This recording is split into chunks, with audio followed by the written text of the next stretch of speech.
Hey everyone, Rob Norton here. Today, New Mutants 100. Big issue for a big creator at a very amazingly crazy, fun, wild, ridiculous time in the world of comics. Mr. Liefeld. This was beginning the absolute peak of his popularity and influence, and I think the consistent run of the best work he ever did. Now, that might sound kind of strange coming from me, considering I've done several videos of his focusing on him and his works, and they're mostly negatives as far as his art. The Captain America #1, the Avengers #1, just ridiculous. His Rejects book I thought was pretty good, and the What If Wolverine Was an Agent of S.H.I.E.L.D., I think I stand by is his best work ever. But this is pretty damn good. So it is shocking, a creator and an artist that, as far as his artistic abilities, I think he's just gotten worse as he's gotten older, and he's probably the worst now he's ever been in his life. But this stuff, this was great. This was the first and only issue of New Mutants that I had ever picked up. I was reading the X-Men and X-Factor, all those books. New Mutants was not on my radar. But in the ads in the pages of those books, in magazines and different things like that, you kept hearing about this character, Cable. You kept hearing about this creator, Rob Liefeld, and the new things that he was doing in this book. And I'd heard enough, and there was enough excitement and enough hype, especially surrounding this book, issue 100, the final issue of New Mutants, had been running for several years. I mean, a 100-issue run is nothing to be a slouch at, or, that's a significant accomplishment. But when he took it over, Liefeld recognized that the book was significantly out of touch with modern youth and the concept of what kids were interested in. And he was a young, hip kid at the time, and he knew what he wanted to do. He had an idea, he had a plan, and he put his plans into motion to bring in new, fresh blood, new characters, new, invigorating energy to the books, keeping only Cannonball and Boom Boom from the original characters, and having brought in Cable already, and all new characters here. So it's undeniable the effect that he had on the book. And like I said, I think this book is actually pretty entertaining and pretty well done for what it is. And it's my first introduction. It's the first book I believe that I read. I'm trying to remember. I might be needing to correct myself. I did read the Extinction Agenda, which did cross over with the New Mutants, which he was part of. So it may not be my exact first exposure to him, but I wasn't paying attention to the New Mutants and those characters. I was more interested in the Jim Lee X-Men stuff, which was significantly more interesting and amazing. But this just had enough hype around it that I had to pick it up. I had to see what was going on. So let's just get into it. Like, you got Cable and the other two that we talked about. He brings in this character, Feral. You got Shatterstar, Domino, and Warpath. And I think this artwork looks pretty dang good. I enjoy it. I think these designs work well. The colors on them all, everything just works out really well here. And so I remember picking it up and I don't know what's going on. I don't know who any of these characters are. Let's just jump into it. And jump into it we do. It starts out with an alarm going off, and the characters are running down a hallway. Something's going on. There's an intruder. They got to look into it. I'm going to be giving Liefeld a lot more props than usual for his artwork in this book, but that is his ultra detailed drawing of an alarm going off. A circle he couldn't be bothered to put a template around and make it an actual circle. He just, panel 1, alarm going off. Let's just do that in 3 seconds time. But the action starts. They're running down the hallway. The low angle here, implying the drama, the way it's tilted at an angle, the high angle there, it just works. Something's going on. I believe they're going into the danger room. There's an intruder. There's something going on. This is James Proudstar. He just barely joined the team in the previous issue. So he's like, all right, good. Thanks for joining the team. Anyway, we're going. So let's jump in there. They run into the room to see what's going on. What is there? You got some new character fighting some of the machinery and the equipment in the room, in the danger room. This is Shatterstar. I always thought this original design of his and the way that he looks and what he's got as far as a character was really interesting. And this is a hell of a way to introduce him. Just here he is. And Proudstar here, he's telling him, we don't know who he is. No, I take it that equipment he's destroying is expensive. Very. Would you like me to stop him? Have a party. I love that dialogue. Like, it works. So he runs at him. Shatterstar doesn't know what's going on. Tackles his ass. Jumps on him right there. The action's going. This is Liefeld Comics. New characters. Exciting page layouts. Energy and excitement. I'm into it. I'm digging it. Gets him in a tackle here. Holding him. Shatterstar shows that he's pretty damn tough. Kicks away Cable. Flips Proudstar over him. And he's like, and he's saying he doesn't know where he's at or what's going on or who these people are. But if you all just kindly back up and shut the hell up. And then he's like, wait, what? Who? We got Domino, who's a character that's been introduced very recently into the book. She's telling him to chill it out, calm it down, and he's not having it, so you know they're going to fight. So how tough is Domino? Well, she jumps, kicks, he dives at her, she's getting away. He's like, yeah, you can jump around really well. You stay on the ground and fight me like a real warrior. And she's like, boom, fine, kicks him right square in the nuts. She's asking him if he's going to calm down now and talk. And he's like, you beat me down, put me on the ground, expect me to give in and surrender. That actually insults him, the idea of calming down and surrendering. He doesn't do that shit. Punches her. Here comes Cannonball. So Shatterstar, he's got another trick up his sleeve. He grabs his sword. There's a sound effect. He's kind of like a reverberating sound. What is he going to do? Big energy blast out of the handle of his sword that hits Cannonball. Now, Cannonball here, his whole gig with his power is that when he's doing this energy blast that he does, he's effectively invulnerable. Nothing can hurt him. And he says that he felt that. So that gives you some idea as to the power that Shatterstar has. And Shatterstar himself is saying, like, you're still alive? Impossible. These guys are tougher than usual. He mentions Mojo here, which you learned that Shatterstar is from the world that Longshot came from, the Mojo world, that crazy, psychotic, like, movie and video obsessed world with that character Mojo. I actually think it's all very uninteresting to me, but that's where he's from. Cable's back on his feet, and he's had enough. He's like, all right, I'm sick. Artistically, as is the case with Liefeld, if you've noticed on these pages, as is a tradition with Liefeld, because he just can't do it, extremely minimal backgrounds, and if there is any background, it's just a bunch of straight square shapes showing just a generic room. And he'll put that in any background anywhere, almost any time. It kind of makes sense here because they're in the danger room, but when you just put it everywhere, and nothing going on here, we don't know where they're at. And then his backgrounds will be these big thick lines that, what are they? I mean, who knows? But it gives an kind of an expressive nature. I kind of like this heavy lighting on the shading going on that face there. Cable's pissed. And Cable only looks right the way Liefeld drew him in his initial appearances, where like he's kind of balding and he's got that hair kind of coming down in the front like that. And even Liefeld doesn't draw him this way anymore. He'll draw him with the full head of like Tom Cruise type lush flowing hair when he's supposed to look like he's a balding guy. This is how Cable looks when he's drawn correctly. I kind of like these little figures up here at the top. I mean, Liefeld's got a weird sense of anatomy, but his movement and energy, I'm here for it. It works somehow, and when I was reading this just read great because there's so much new stuff going on. Kind of an interesting fight, diving at each other. Again, these thick, heavy lines behind them.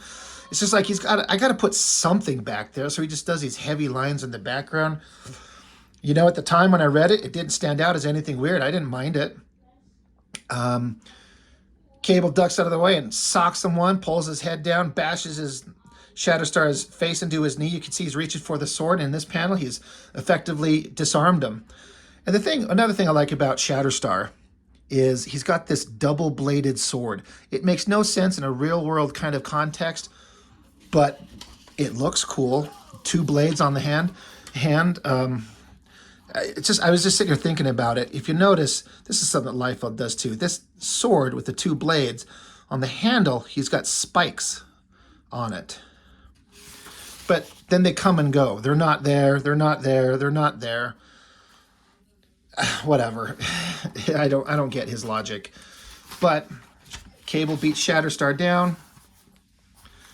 And Shatterstar continues his defiance. Cable's trying to tell him to just mellow out. This is a really hard to read panel. But basically Shatterstar's hand's going for another weapon on his belt. Cable's not having it and decks him right in the fucking mush. Then you can see those little spikes on the handle are there again, where they were not there previously. In fact, they're not there at all. So he knocks him out, and the team grabs him, picks him up, and as they exit the room, you're seeing this character watching from presumably like the rafters up there. This is the new character, Feral. We haven't seen her before. She became ultimately a significantly uninteresting character, but in these first appearances, I thought she was really interesting, and there were some really neat characterizations that they did with her that we'll get into. My intention is to go through every issue of X-Force and go over that stuff and see it in every issue that Liefeld has done. That's why I started with New Mutants 100, because it's the earliest one that I've actually got.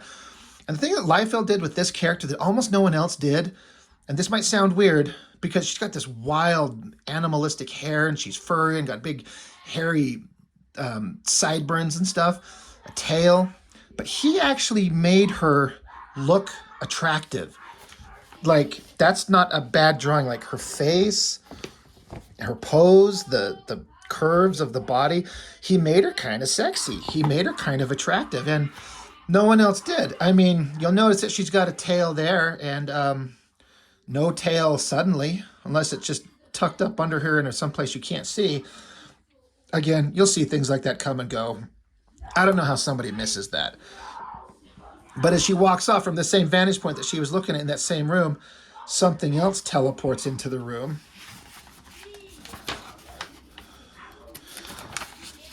And we get, these are, I believe, bad guys that are chasing Shatterstar down. They transported from, yeah, there's like, where is Shatterstar? So these weird guys, I always thought this pose was kind of silly. Like, he's standing there with his hands in front of his nuts. Like, it's like he's got to piss, but he's trying to hold it in till they can find a bathroom or a tree or something. And they're just like faceless nothings that they just come up with on the fly. They're chasing down Shatterstar. And then also, in the same room, another group of guys are lifting up, a hatch is open. Here come the Morlocks. This guy's name is Mask, and then two generic big, strong dum-dums. They're looking for Feral. So everyone's coming to this same place. The X-Mansion is no longer a safe place.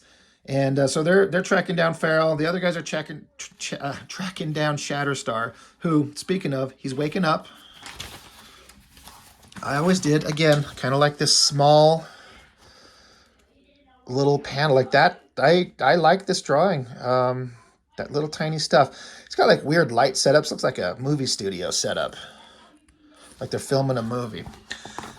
Here's another shot of that sword. Again, it's missing the little spikes on the handle there, but whatever. But the way that he drew this double sword, it looks good. It's really cool looking. That's a great, interesting weapon, even if it doesn't make any logical sense. Looks great. This gives Shatterstar the opportunity to kind of explain who he is, where he comes from. He's from Mojo World, and this, that, and the other. He's crazy, and he there's Mojo there, and he's talking about how they knew of the X-Men of Legend, so he showed up looking for. He got teleported back to come find the X-Men. That's what he's looking for. There's this thing here. It may not be hard, or maybe it may be hard to see, not easy to make sense of, but in his right hand, on over here, he's got his double-bladed sword, and his other hand, it's like a long, it's like Wolverine-type claws come from the back of his hand, like two blades. Like, he's got them there, and I think you'll see him in one other panel one time, and that's the last time you will ever see those things. It's funny that he'll just throw a thing on there, and then they disappear, never to be seen again. And Liefeld likes to do this ridiculous thing. He's got to fill up backgrounds with lines. What does it define? What does it describe? What is it showing you? Nothing. Why put it there? Just stop. What do I know? I'm a nobody. Flip this shit over, and then it cuts to where Shatterstar, like, he woke, found himself in the danger room, and then he woke up, and therein starts the beginning of the book. So they're sitting there talking about like, hey, you could probably be part of us. Maybe we could team up. A team is forming. So this is Boomer. She's off there. She doesn't trust that Shatterstar guy. She doesn't know what's going on, but she goes into this kitchen, and this drawing of her, doesn't she look like she's about 60 years old with these lines and these big glasses? She's supposed to be like a teenager or a young, early 20s at most. That's a shit drawing. But you got Farrell and Liefeld trying to do some measure of perspective, like again, just a straight on shot, and then he cranks it over and gives you a kind of an angle. But you know what? It reads like you see it and you get it. You know what you're looking at. And again, I don't mind her pose. This ridiculous hair thing just kind of works. Farrell dives after her. Boomer, her powers are to create little energy bombs that she can kind of time when they explode. Oh, this old newsprint is so hard to flip around. Pops one off in front of her, drops her down. The rest of the team shows up, and Farrell's just saying how she's trying to get away from the Morlocks. She's kind of lost. She's hungry. She needs help. She's a refugee. She's like, would you please help me? This is a thing about the character that was neat. That's really interesting. You will see in certain parts with the character, she gets extremely violent. She will rip people apart. She's kind of the Wolverine of the team. She's got claws and she'll shred you to pieces. But like a cat, she'll charm you. She'll snuggle up to you. She'll rub up against you, metaphorically speaking, and purr and get you to pet her, metaphorically speaking. Perhaps actually realistically. But then she'll turn and bite you and claw at you just like a fucking cat. And that's what she's doing here. So they're like, okay, something's going on. So this is Cable, Cannonball, and Boomer that ran into her. So back in the other room, we got Domino and Proudstar. We'll call him Warpath. This is superhero name with Shatterstar. Again, a little tiny little panel up top with the little cameras from a movie studio. But an alarm goes off again. Something's going on. And then just poof, the guys that are chasing Shatterstar just show up. And I guess they just handed Shatterstar his sword, though they didn't color it in. Look at that. See that sword in his hand, but they didn't even color it in. But the pose is pretty cool. And Warpath is saying, how tough are these guys? And he's like, each one of these guys is like 10 of me put together. And Domino's like, well, let me do the math on that. Carry the one. And then she's like, fuck it. Starts beating the shit out of them. I like the energy and movement of this. Shatterstar diving and chopping. And then Warpath here is just flinging his arm this way. And then he cranks it around and slams down. I like the faces. This stuff I thought looks good. At the time, I thought it looked really unique and interesting. And I still do. This weird shape here, I'm not sure. Now, is this, like, these bad guys show up, right? Let's flip back. This got some, like, neutral color, but that's the bad guys that he's kind of swiping at here. Is this, like, the back of a guy, and then his lower back, and then his ass cheeks here?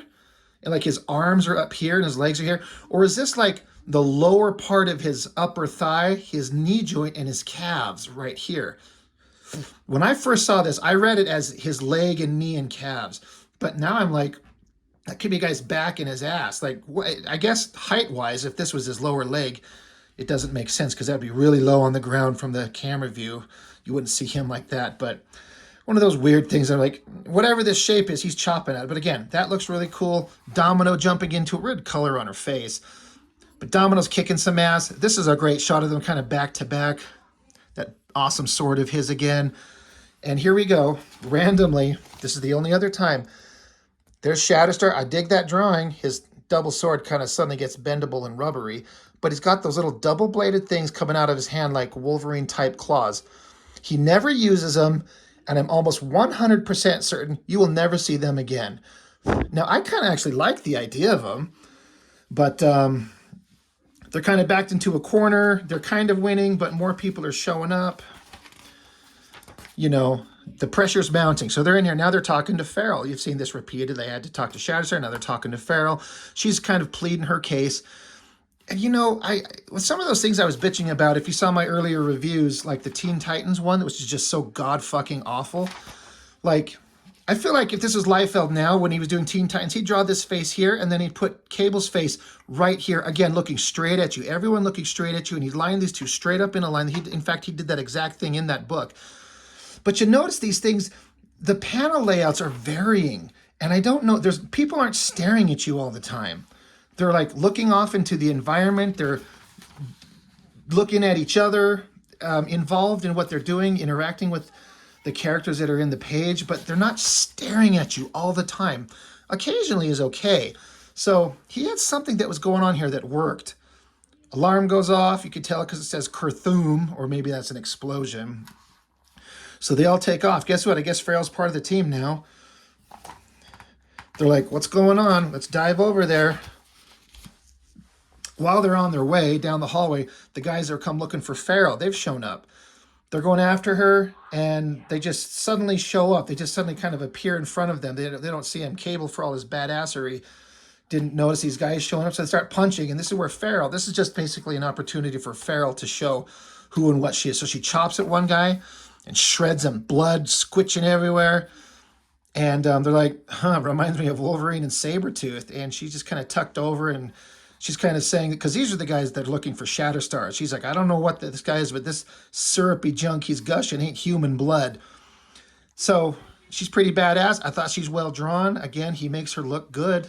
And Cable's like, she's kind of a badass. There's that same picture of Boomer looking about 60 years old with these folds on her face and those giant stupid ass glasses. Anyway, like, we got to find out what's going on. What's going on in the other room with the other guys? Let's flip it over to there.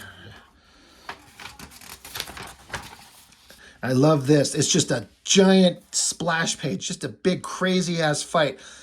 Warpath is going crazy. Shatterstar's jumping into it. Domino's they're holding their own, but it's just this big crazy fight. What's funny is how if you look at Cable down here, to have this vantage point on them, the camera has to be mounted up really high to be looking down at them.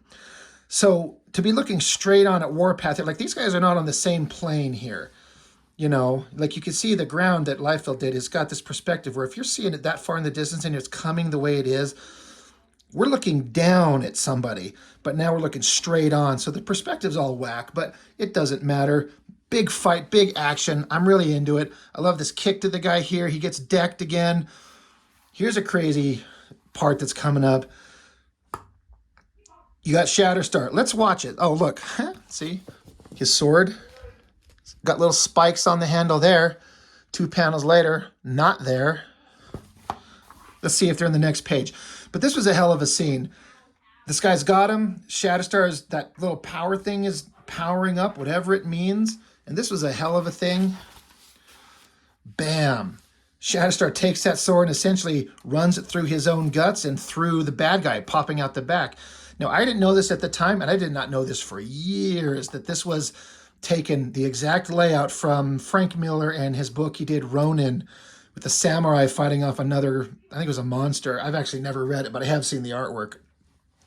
I had never seen that before this, and like I said, I hadn't seen it for years, but the idea is that he jabbed him into it through himself and through the other guy. Oh, look, the sword's got the little spikes on it again. That's great. And so, you know, Cable's like, are you crazy? And Shatterstar's, I'm just willing to do whatever it takes to win, which Cable, he gets a little hard for. He's like, that's great. The thing that's kind of crazy, like, is if he stabbed his own guts, he's like reeling in pain, some blood coming out. Like, you're crazy, but it's never mentioned again. So Shatterstar must have super advanced healing, like a lot of characters do. But it took nothing out of him, really. Longer than for like 5 seconds, it seems. But that was pretty awesome. Now the guys are looking for Farrell. They show up. You can tell they showed up because there is some generic, nondescript, nothing room, just a box of color. You know, the original artwork must be funny because there's nothing there. The colorist added something. But then behind these guys, there's this little rectangle shape. Oh, it's a door they came through in a sea of nothing. The bad guys show up. This big guy's going to take on Cable. Cable's sick of this shit. He just pops a gun, boom, shoots the guy right in the head, and does this cool standing here, like, I'm ending this. I am killing people. I am done. Would you see Cyclops do this? Would you see Captain America do this shit? This is why Cable was interesting. Points the gun at Mask and tells him to get out and don't ever come back. Get out now. I don't see why Cable doesn't just execute his ass here. He already killed somebody. They know where they are. They're an enemy. Cable's character, he'd be completely within his rights to just fucking murder everybody. Why not? Why stop here? But he doesn't. So it's sometime later. They're sitting around kind of talking like, our home is compromised. We got, the world's changing. We can't be as passive aggressive as the X-Men have been. So they're talking about how each one of these characters in their own way have agreed to join him and follow his leadership to form a team until they can kind of address their each individual needs and wants. And until they get to it, they'll all join and help Cable out. They'll help each other out. He's like, the thing that sucks, we can't stay here any longer. So Boomer's like, what, we got to move again? She's like everyone knows we're here. We got to get out of here. And our landlords, the X-Men and X-Factor, they're not going to dig anything that we're doing and what we've done. So we got to get out of this place before they show up and they're pissed. So, and Cable's saying, it's a time we became a force for change in this world, a force, legal or not, for what's right. And Cannibal's like, an X-Force, a little crude, but it's got some possibilities. So there's your beginning of the name of the next book, because again, this is the last issue of this series. That's going to turn into the next thing that Liefeld turns the book into, X-Force, which becomes the second highest selling American comic book of all time. And it ends with the two last remaining original characters of the book that were in issue 1. They're kind of talking about their history and everything that they've done, and they think that this is the best choice for where they're at, and at least they've got each other. They jump in this flying bathtub that they've got here and just fly off into the night. And then it's this little dramatic, like, slow pan up closer onto this sign. I don't know if that works as well as they want. It works just fine, I guess. Could have done all kinds of things. But then it switches over. And I hadn't seen this character at all. I didn't know anything about this guy. I don't think this is his first appearance. I could be wrong. But clunking up the stairs. Weird perspective on these things. I don't know if he's going up or down. It's not a great metal texture, but the coloring kind of sells it. You get it. But he's got a pretty wild costume design.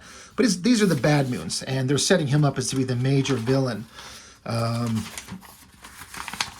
Talking to all these ridiculous, stupid characters that, in fact, you got Rusty and Skids. These guys were part of the New Mutants. They were part of the team. They decided to join up with the bad guys. I think this is Wildside, Reaper, Sumo, Zero. This is funny. Look at this character, Zero, here. That's his head and his body. He just kind of doesn't exist back there. He's just like a floating head and upper torso. And Jesus Christ, is this guy... He got his arm ripped off or something. I guess he's trying to indicate that's maybe behind him. He's got a big, fat, weird body. Like, Liefeld ran out of steam here. He did not give a fuck about this drawing at all. That is god-awful horrible. And this guy, he just kind of comes down and got one leg and his foot fades out into nothing. And I guess she's kind of standing there and her feet kind of fade out into nothing. It's complicated to draw a bunch of characters standing in the same space, but he's like, look at this foot. Look at it. Look at the foot. It's sort of a foot. It's a foot-like shape. And again, there's a big reveal on this end, but we're not going to worry about this. This comic is like, what, 3 decades old, so who fucking cares? But they're talking, hey, we've got characters, Forearm, Reaper, Zero, and Skids. Go do some evil shit. And so he's hanging out, and Strife, he pops off this helmet and shows himself to be, this is an exact phrase that Cable said in the previous pages. Cable? Is he playing both sides of the arena here? Is he good and bad? Is he actually the bad guy in disguise? This was shocking for all of us. Like, Cable was hyper popular, super popular character, and this just added to the mystery. We were all on board. We were all super loving this. So, great way to end the book because, man, it makes you want to pick it up. You've been on, like, Liefeld's popularity and the sales on the book have been skyrocketing. People were into this shit. And after reading this book, I was into it big time. I could not wait for X-Force. New Mutants is canceled. X-Force coming. If this doesn't make you want to pick up the next issue, then you're just not on board with this in the first place. So, some letters pages. Wraps up. My poor ancient copy here, it's folded up and it's just seen better days. But anyway, New Mutants, Liefeld, like I said, I fully acknowledge I've been ripping on him. I think rightfully so for many of his terrible bits of artwork that he puts out into the universe. He's kind of a douchebag online, but that's fine. But at the time, this was great. He was great. He was the hottest thing going on. Him, McFarlane, and Lee were the 3 hottest artists and creators in comics at the time, and There's a reason why. This stuff just worked. And I look back on this issue with great fondness. I actually enjoy it to this day. I'm sure there's a lot of nostalgia and youthful kind of energy and interest in it that's kind of hard to separate from the reality. If you read this for the first time today and you've never seen this work, read the characters, would you like it? Who knows? I don't know. Anyway, New Mutants 100, great book. Next time we're going to look at X-Force #1 and just go through all the issues of X-Force that Liefeld did, because it was a very interesting and fun run. We got to look at them all to point out the stuff that's cool and really point out the shit that's just laughably stupid. Anyway, that's all I've got for now. Thank you for joining me as always, and see you next time.